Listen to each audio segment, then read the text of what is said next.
Assalamualaikum warahmatullahi wabarakatuh.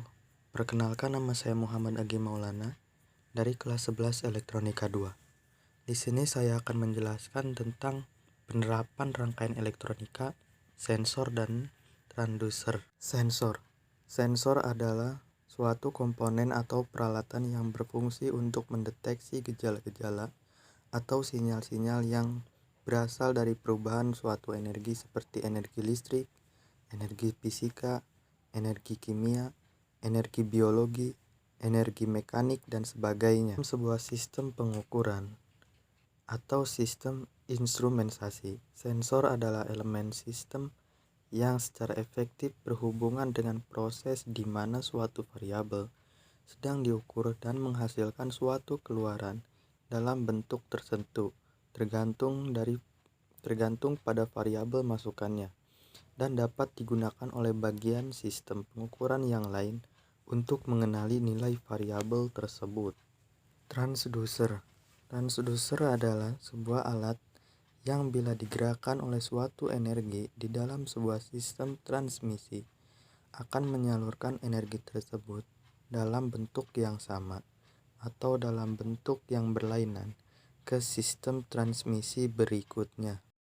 Transmisi energi ini bisa berupa listrik, mekanik, kimia, optik, atau thermal. Transducer dapat pula didefinisikan sebagai suatu pengganti yang dapat mengubah suatu energi ke bentuk energi yang lain. Sifat sensor.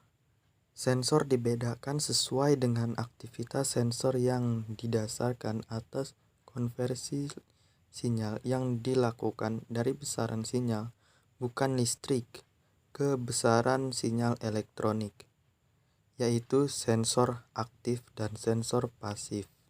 Berikut ini contoh sifat sensor aktif dan sensor pasif.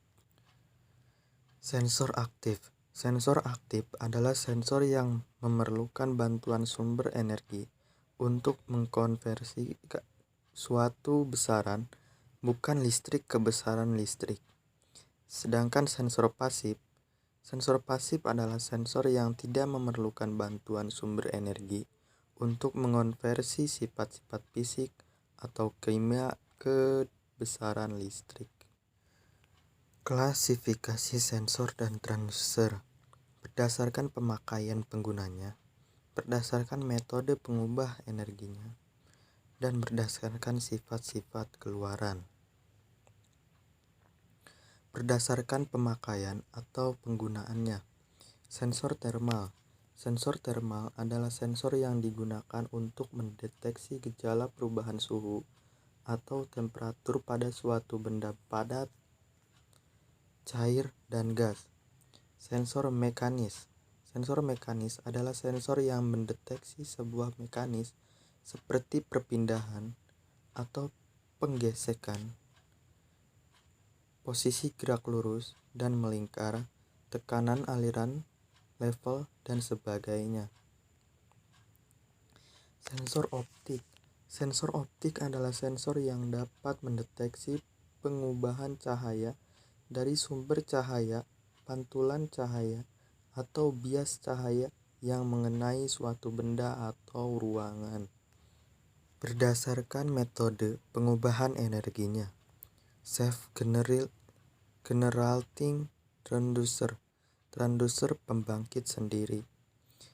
Self-generating transducer adalah transducer yang hanya memerlukan satu sumber energi. Sedangkan external power transducer, transducer daya dari luar. External power transducer adalah transducer yang memerlukan sejumlah energi dari luar untuk menghasilkan suatu keluaran. Berdasarkan sifat-sifat dasar keluarannya. Yang pertama, perubahan resistansi. Yang kedua, perubahan kapasitansi. Yang ketiga, perubahan induktansi. Yang keempat, menghasilkan arus listrik. Dan yang kelima, menghasilkan tegangan listrik. Karakteristik sensor dan transducer. Yang pertama ada karakteristik statis dan karakteristik dinamis. Karakteristik statis Yang pertama ada akurasi, yang kedua presisi, yang ketiga resolusi, yang keempat sensitivitas, yang kelima linearitas, yang keenam histerisis, yang ketujuh span, yang kedelapan repeatability. Karakteristik dinamis. Yang pertama ada race time, yang kedua time constant, yang ketiga dead time atau delay, yang keempat respon frekuensi. Begitulah penjelasan materi dari saya. Kurang lebihnya mohon maaf. Wabillahi taufiq wal hidayah. Wassalamualaikum warahmatullahi wabarakatuh. Sekian, terima kasih.